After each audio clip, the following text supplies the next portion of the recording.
Prête-moi ta plume. Texte choisi et lu par Rachida Mansour. Prête-moi ta plume, émission réalisée par Soubir Ketani.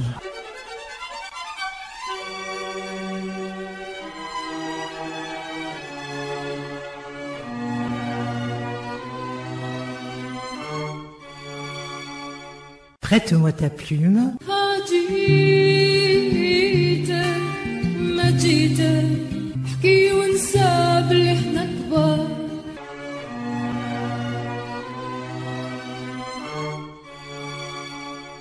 Dans l'incendie, publié en 1954, Mohamed Dib décrit la misère des paysans algériens, spoliés, expropriés, et leur révolte qui sourd pendant que la Deuxième Guerre mondiale s'annonce des deux côtés de la Méditerranée, promettant plus de souffrance encore, la mobilisation militaire, le départ des hommes jeunes, dont beaucoup seront sans retour. Vous connaissez depuis quelques épisodes déjà les personnages de l'incendie qui peuplent Bni Boublen, village aux abords de Tlemcen. Les vieux d'abord, gardiens de la mémoire, passeurs, Commandar qui initie Omar à l'histoire du pays, Beddouche le viejo, à travers lequel on entend les paysans expropriés, désargentés, réduits à la condition d'ouvriers agricoles qui rejoignent le camp des innombrables crève-la-faim que la colonisation a fabriqué. Le grand Kologli, qui, propriétaire pourtant, choisit le camp des humbles, face au colon Marcous, à ses subalternes, et à Qara, petit propriétaire sans cœur et avide, qui préfigure le traître, le vendu à la colonisation. Puis il y a tous les autres, Sid Ali, Issa Ben Salem, Adda, Slimane el-Meskin et Hamid Serraj, le syndicaliste qui vient à eux, chez eux, pour les aider à donner corps à leur colère. Vous connaîtrez mieux encore les femmes de tous ces hommes, dès lors que le spectre de la guerre et des morts à venir se rapproche. La vie des femmes de pauvres n'est-elle pas chevillée au chagrin, au deuil, aux lamentations? Mais chez elles aussi la colère est dévorante. Et puis Dib parsème son texte de jeune pousse, rappelant la vie et son éternel renouvellement, la génération à venir, qu'incarne Zhor, l'adolescente, la presque femme, et Omar, 11 ans. Attentifs tous deux aux événements qui secouent le monde des adultes, mais d'abord aux prises avec la sève qui s'empare de leur corps en mutation, en plein éveil. Prête-moi ta plume.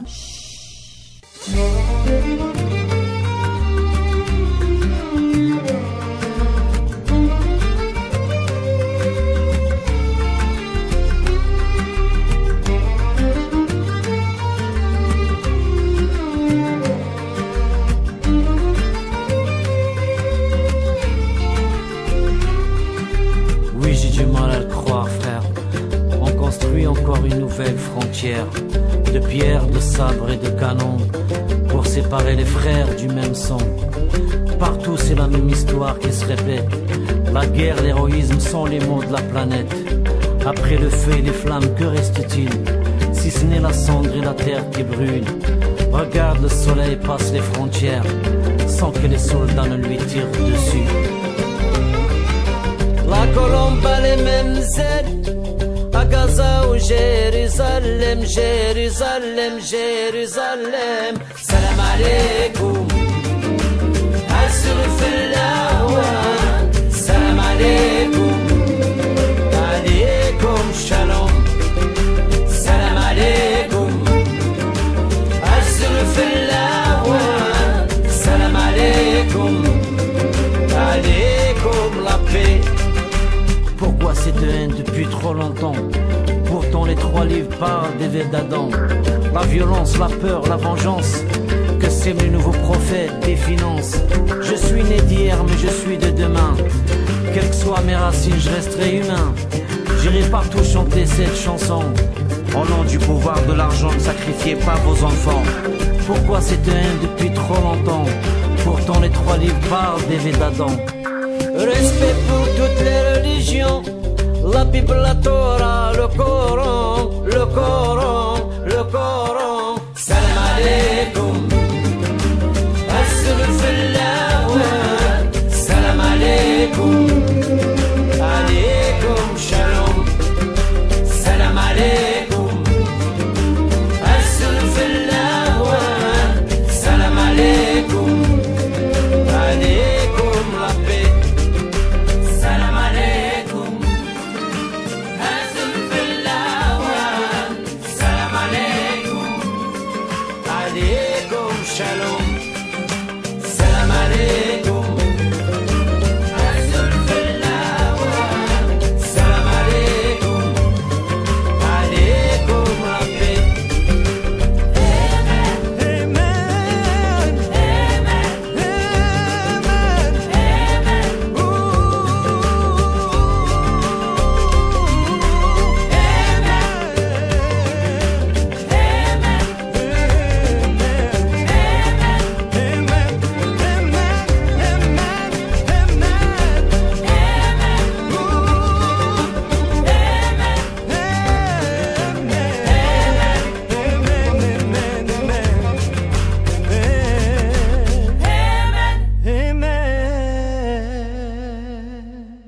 Shukran laka, Prête-moi ta plume. shukran laka. Peu à peu, les habitants de Dars Betar s'accoutumèrent à l'état de guerre. Le temps avait fui, et rien ne vint de ce qu'ils redoutaient. Des hommes qui leur étaient proches partaient pour se battre quelque part en pays lointain, et y laissaient leur vie parfois. Mais ils ne savaient que penser au juste de la menace mystérieuse qui s'amoncelait sur eux. Rien ne se produisait. L'existence reprenait son cours. Les mois passaient sans rien apporter de vraiment inquiétant.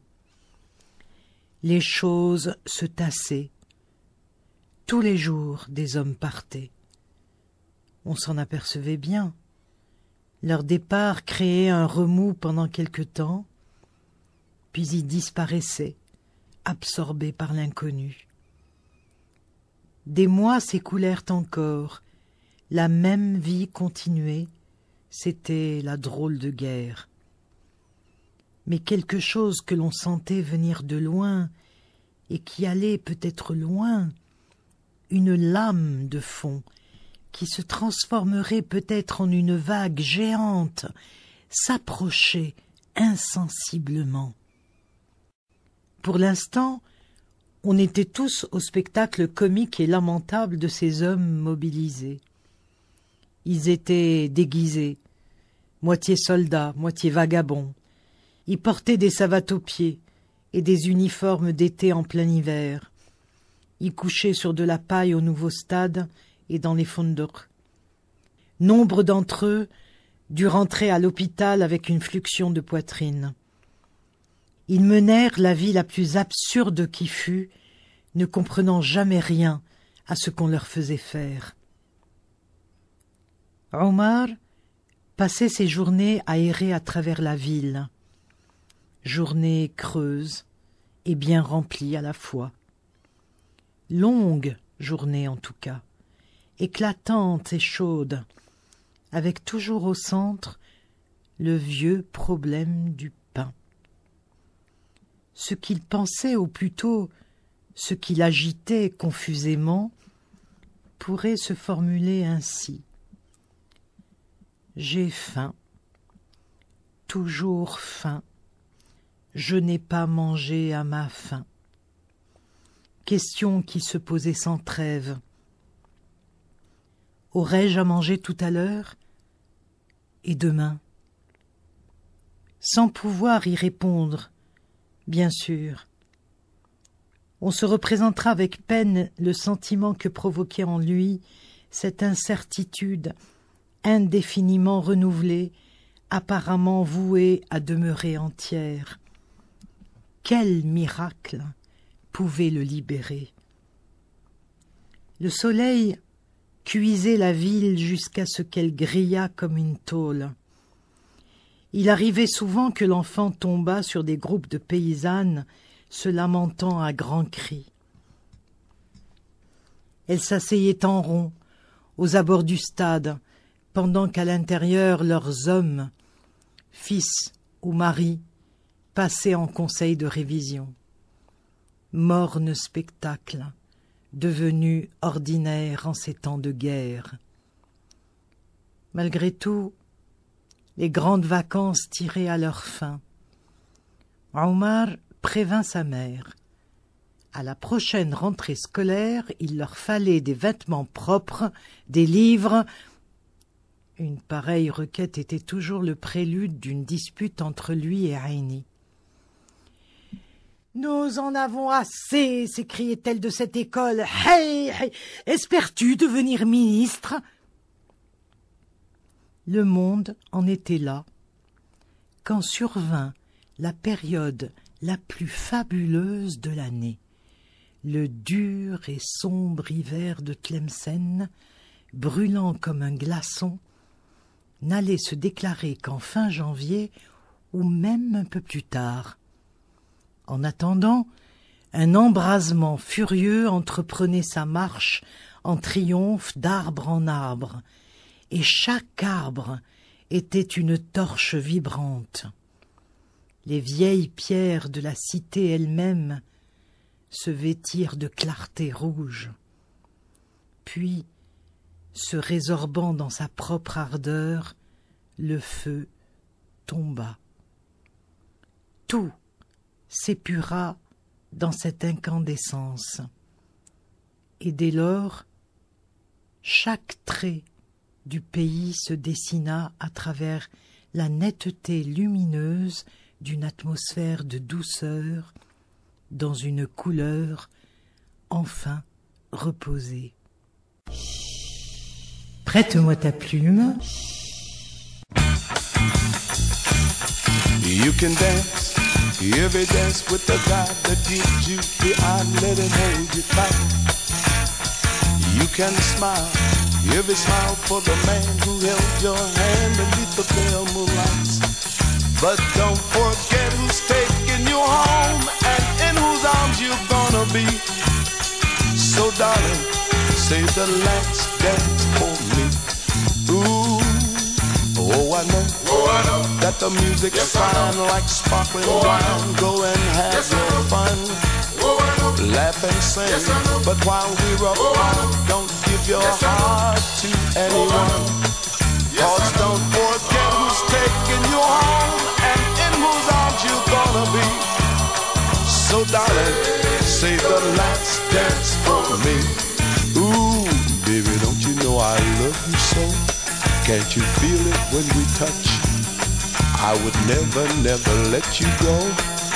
I love you oh so much.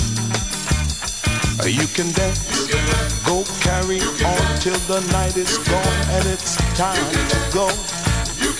If he asks, if you're all alone, can he walk you home? You must tell him no. Cause don't forget who's taking you home and in whose arms you're gonna be. So darling, save the last dance for me.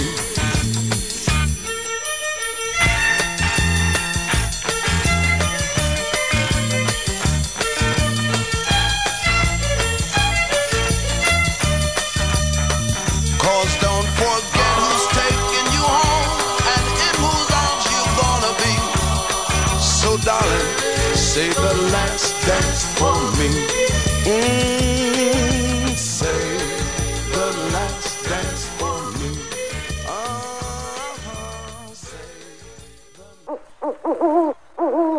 Prête-moi ta plume.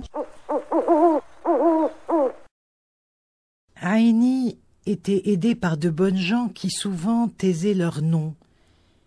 Il y avait si longtemps que son mari était mort. À présent, ses gestes de générosité, elle les accueillait sans amertume, avec plutôt de la reconnaissance. Cela la tirait d'affaire un jour ou deux. Mais il fallait vivre tous les jours, et tous les jours manger. Et c'est une affaire, ma petite mère. Aïni trimait, mais les circonstances lui avaient appris ce que valait son travail. Aussi l'argent qu'elle touchait en fin de semaine le montrait-elle à ses enfants. Elle voulait qu'ils voient le salaire de sa peine. C'était peu. Ils savaient maintenant ce que valait la force de leur mère, sa santé, sa vie. Vous pensez que c'est peu? Quand on a détruit son existence à force de travail, voilà ce qu'on gagne. Tout juste ça, et rien de plus, ajoutait-elle. Les enfants contemplaient l'argent, puis leur mère. Ils ne pipaient mot. Vous pensez, reprenait Aïni, qu'une pareille somme ne pourrait servir à rien? Que si on achetait du pain, on ne pourrait pas avoir de légumes? Et si on achetait des légumes, on ne pourrait pas avoir de café? Elle est comme ça, notre existence. Maintenant, vous l'avez bien vu. Eux, qui avaient exigé à grands cris qu'elle leur montrât ses dirhams, ils ne voulaient plus les regarder. Ils baissaient les yeux.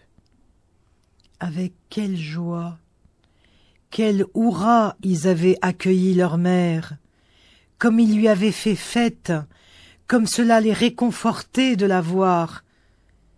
Et maintenant ils étaient là, et se détournaient, ne sachant plus que faire. Aïni, comme à l'accoutumée, avait serré cette monnaie dans un nœud de son vaste mouchoir de coton. Quelques jours après, il n'en restait rien, ou peu de choses. Autant dire rien. Ils étaient arrivés au bout du rouleau. Il n'était plus possible de se procurer un réal. Il n'y avait plus de travail en ville. Il n'y en avait plus. Ce n'était pas la peine de se creuser la tête. L'Espagnol ne fournissait plus d'espadrilles à piquer, les tisserands ne demandaient plus qu'on leur filât de la laine. C'était simple. Du travail, il n'y en avait plus. La voilà, la raison. Il fallait qu'elle entrât dans le crâne des enfants. Aïni décida d'entreprendre alors un de ces fameux voyages.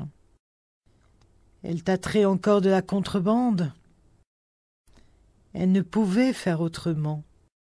Elle avait déjà usé de tous les moyens et se trouvait au pied du mur. Réfléchissez-y un peu, vous autres. Il faut manger, n'est-ce pas? Par conséquent, il ne reste plus que cet espoir-là. Aller au Maroc, en rapporter des tissus, les revendre ici. Rappelez-vous que ça n'est pas facile. Je n'y vais pas pour mon plaisir. Le voyage est long, pour commencer. Ça coûte de l'argent. Il me faut rester quelques jours à Oujda. Pour ça, je suis tranquille. Nous avons des cousins là-bas. Je descends directement chez eux. Les pauvres, ils ont toujours été bons pour moi. Chaque fois, ils m'ont reçu sur la pupille de leurs yeux. Ils ont de quoi. Ils possèdent plusieurs magasins, un commerce toujours prospère. Mais ils me reçoivent bien, qu'ils acquièrent bien sur bien. Je n'aurai donc rien à dépenser. Il leur est arrivé même de me payer le voyage du retour. Mais vous ne vous figurez pas ce que c'est que la douane. On dit que le sirat est plus effilé qu'une épée et plus fin qu'un cheveu. Mes petits, il en est de même à la douane. Alors, priez pour votre mère. Mais Dieu voit notre situation. Il sait qui vous êtes, des orphelins, et que votre pauvre mère fait ce qu'elle peut. Je réussirai à passer avec son aide. Ce n'est pas autre chose qui me fait agir que le désespoir. Les anges m'en tiendront compte, j'espère, dans le grand livre des bonnes actions. Vous, les gosses, je vous laisserai de l'argent, ce qu'il faut, bien sûr, avant mon départ. Aouisha, qui connaissait ses discours, l'écoutait avec résignation. « Combien vas-tu me donner ?» s'inquiéta-t-elle soudain. Elle, l'aînée, avait la charge de la famille en l'absence de Aïni. « Sais-tu au moins combien il faudra me laisser ?»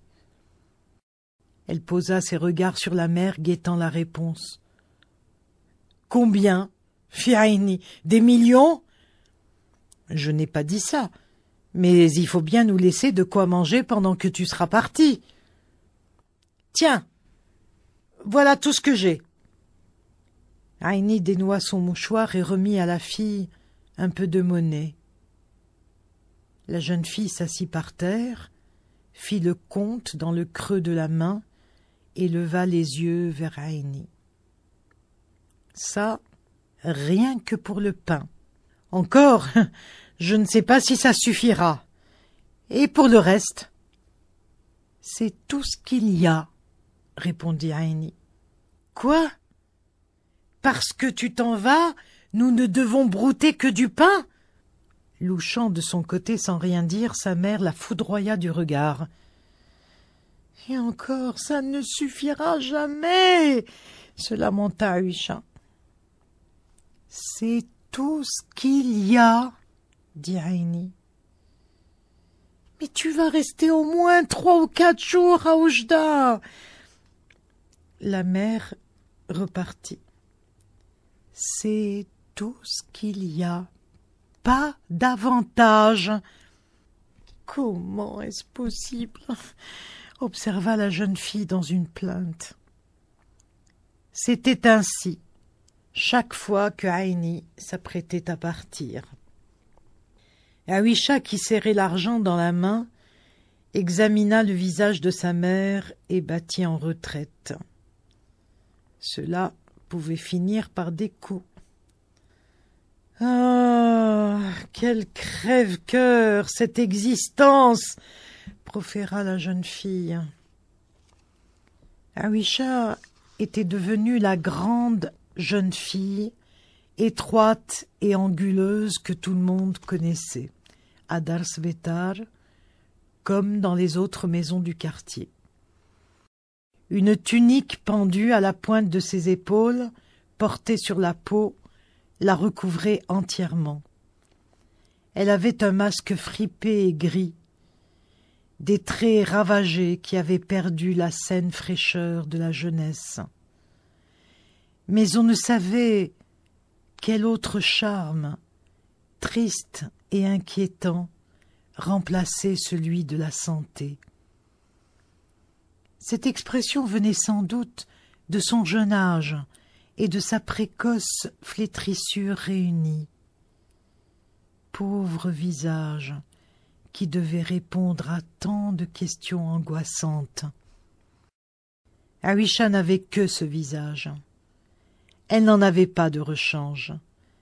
Elle présentait toujours le même, avec les petits plis pitoyables qui formaient le sourire. « Prête-moi ta plume. »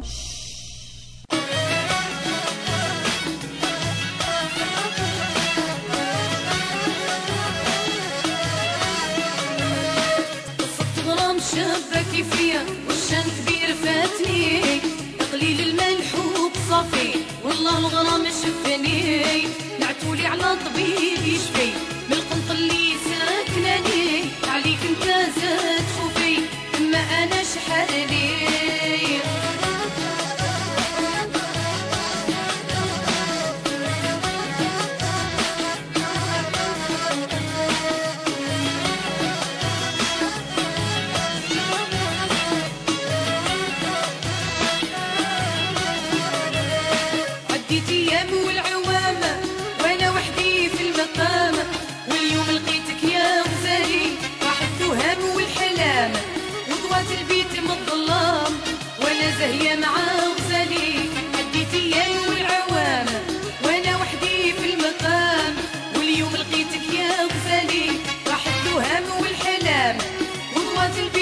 الظلام وانا زاهيه مع غزالي تغرام شابه كيفيا والشان كبير فاتني تقليل الملح وبصافي والله الغرام شفني نعتولي على طبيب يشفي من القنط اللي ساكناني عليك انت زاد خوفي ما انا شحال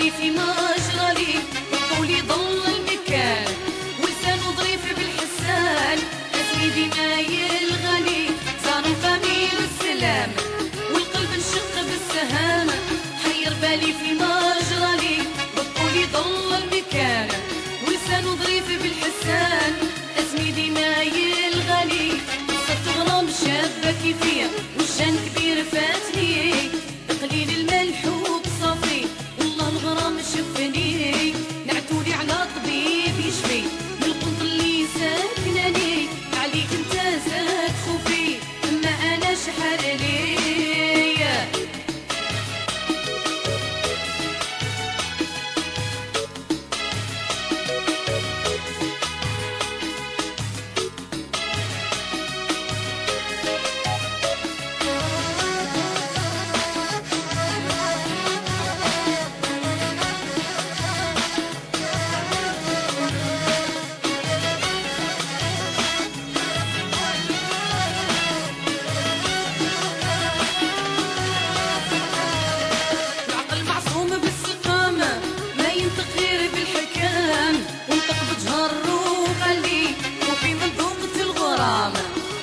نقوم بالحرام يغضب ربي بفعالي العقل معصوم بالسقام ما ينتغير بالحكامة ونطق بجهر وقلي وفي منطوقة الغرام خوفي لنقوم بالحرام يغضب ربي بفعالي صرت غرام شابة كيفية والشان كبير فاتني تقليل الملح وبصافي والله الغرام شفني نعتولي على طبيب يشفي القنط اللي ساكناني عليك انت زاد خوفي اما انا شحال لي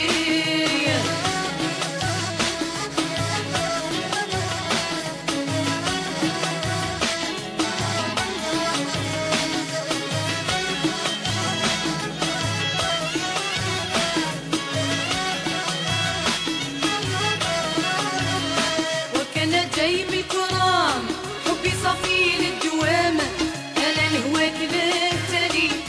نهجر المقام نغدو نطيرك الحمام والشكوى ليك يا العلي وكان جاي الكرام حبي صافي للدوام انا نهواك للتالي لازم نهجر المقام نغدو نطيرك الحمام والشكوى ليك يا العلي وصرت غرام شابه كيفية والشان كبير فاتني قليل الملح وبصافي والله الغرام شفني نعتولي على طبيب يشفي من القنط اللي ساكناني عليك انت زاد خوفي اما انا شحال لي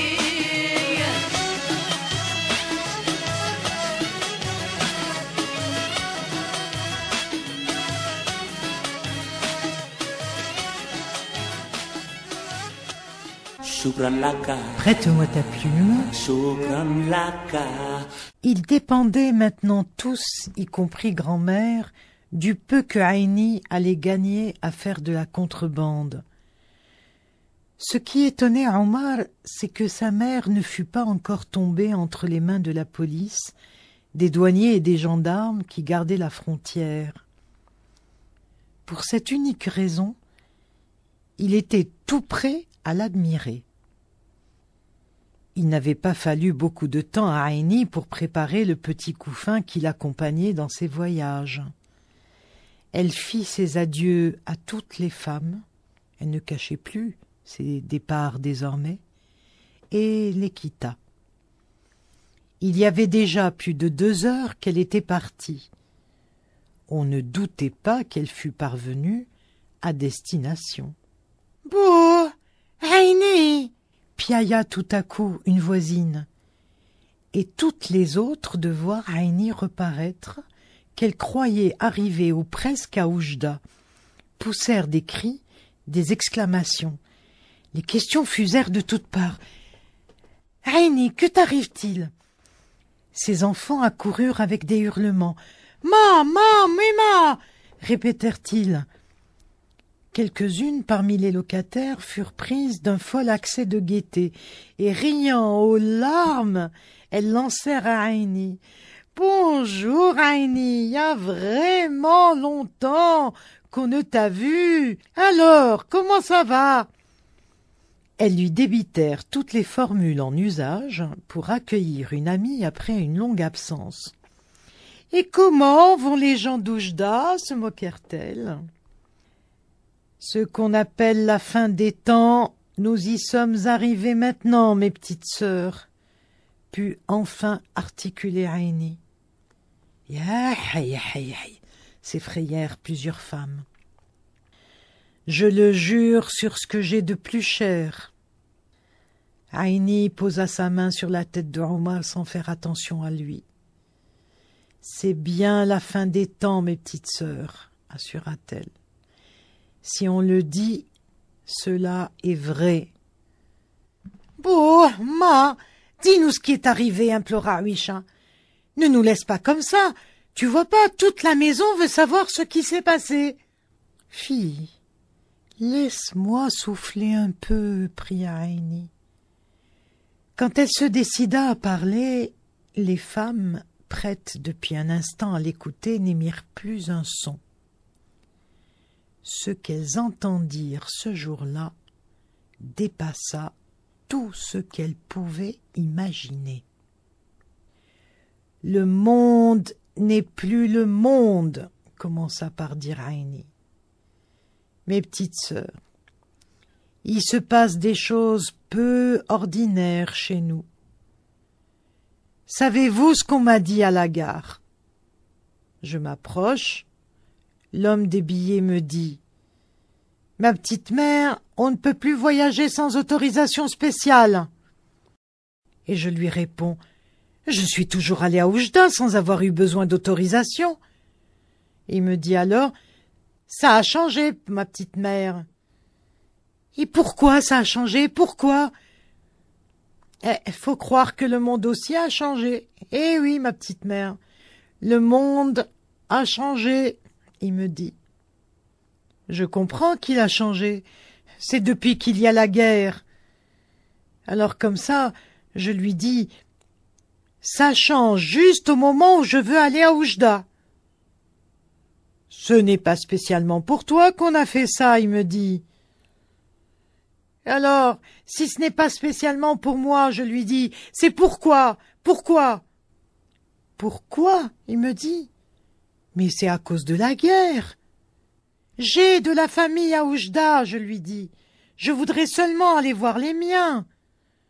Je t'assure que ce n'est pas pour autre chose. Il te faut un sauf-conduit, il me dit. Sinon, je ne pourrai pas te donner un billet. Un sauf-conduit. Un sauf-conduit. C'est bien ce qu'il a dit, l'homme des billets. Pauvre de moi, je lui dis. Alors je ne peux pas avoir mon billet. Ça sera la dernière fois, et je ne remettrai plus les pieds dans le train. Laisse-moi partir cette fois encore. Tu vois, j'ai tout préparé. Voici mon panier, et j'ai dit au revoir à tout le monde à la maison. Il faudrait pas que je retourne maintenant sur mes pas. Mais l'homme de billets me répond « C'est un sauf-conduit qu'il te faut, ma petite mère. Moi, je voudrais bien, je te donnerai volontiers un billet, mais tu seras arrêté en cours de route. » Alors, tu vois. Et pourquoi, je lui dis, parce que c'est la guerre, on ne peut plus aller à Oujda. C'est comme ça, ma petite mère. Nous avons reçu des ordres de la haute autorité. Plus personne ne pourra voyager sans sauf-conduit. On demande un sauf-conduit à tous les voyageurs. Puissent-ils crever avec leurs instructions sur le ventre, je me suis dit en moi-même, et leur guerre par-dessus. Alors, les gens derrière moi qui voulaient partir, eux aussi ont commencé à crier « Il nous faut, nous aussi, un sauf-conduit !» L'homme des billets dit « Un sauf-conduit pour tout le monde, pour tous ceux qui veulent voyager !» Ah! Oh! Eh! Firent toutes les personnes qui étaient derrière moi. Alors je dis à l'homme des billets « Tu vois ?» Et l'homme des billets me répond « Tu vois ? Et ils veulent tous prendre le train, ils n'ont pas de sauf-conduit. Alors ils ne pourront pas prendre le train. » Et beaucoup s'en retournèrent chez eux et moi j'ai attendu, dans un coin de la gare. Une fois tout le monde parti, je suis retournée voir l'homme des billets. « Alors, je lui dis, maintenant qu'il n'y a personne d'autre, ne pourrais-tu pas me donner mon billet, petit père ?» Et j'accompagne ma demande de force prière. « Que Dieu t'accorde toutes sortes de biens, qu'il te conduise sur le tombeau du prophète, que ton âme aille au paradis après ta mort. » Et je lui dis, « Tu ne m'as pas reconnu peut-être ? Ta mère, Lalla Khadija, c'est la fille de la sœur de ma tante Zaza, qui est proche parente aussi de ton père par sa grand-mère. Nous sommes parents, tu vois. » « C'est peut-être bien vrai tout ça, il me dit, je ne dirai pas non, mais c'est un sauf-conduit qu'il te faut, ma petite tante, je n'y peux rien. On ne peut plus voyager maintenant sans sauf-conduit. C'est la guerre. » Et me revoilà à la maison parmi vous. Qui aurait cru ça de nos temps? L'auriez-vous cru, vous? C'est la guerre, disait l'homme des billets. Il te faut un sauf-conduit, ma petite tante. Nous savons que c'est la guerre. Mais nous empêcherait-elle d'aller à Oujda? Il était gentil, l'employé. Mais finalement, il ne m'a pas laissé prendre le train. À voir s'il ne nous faudrait pas maintenant un sauf-conduit pour tout. Pour circuler dans notre propre ville, et même pour sortir de nos maisons, pour aller chez l'épicier, pour porter le pain au four. Aïni, accablée, prédit des temps de confusion aux femmes de Dars Betar réunies autour d'elle. Et celles-ci se récrièrent d'effroi à l'annonce de si étranges événements. Omar, qui écoutait aussi, se vit tout à coup entouré d'une hostilité indéfinissable. Il était encerclé par des forces inconnues qui se dérobaient au regard mais pénétraient très loin dans le monde. De quelle nuit jaillissaient ces forces? Lui-même se sentait porté par leur courant souverain, sans que l'ombre devint purement ténèbres, et la lumière flamme, ses puissances se livraient combat, sans que la victoire fût pour l'une ou pour l'autre. Pas de repos, ni de trêve. La vie, la vie. Prête-moi ta plume.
Prête-moi ta plume. Texte choisi et lu par Rachida Monsef. Prête-moi ta plume, émission réalisée par Souber Ketani.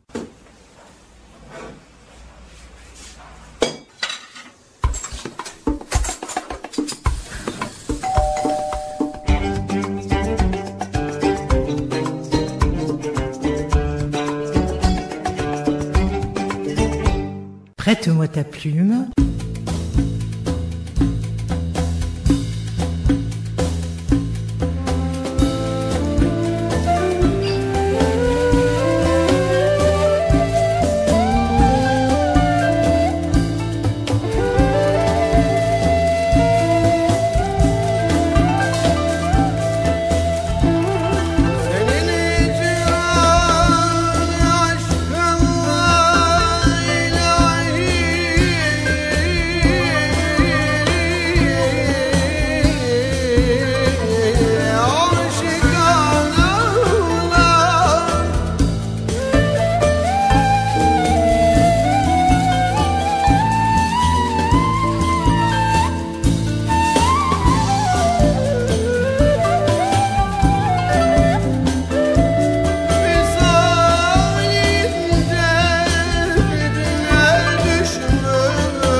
شكرا لك. Prête-moi ta plume.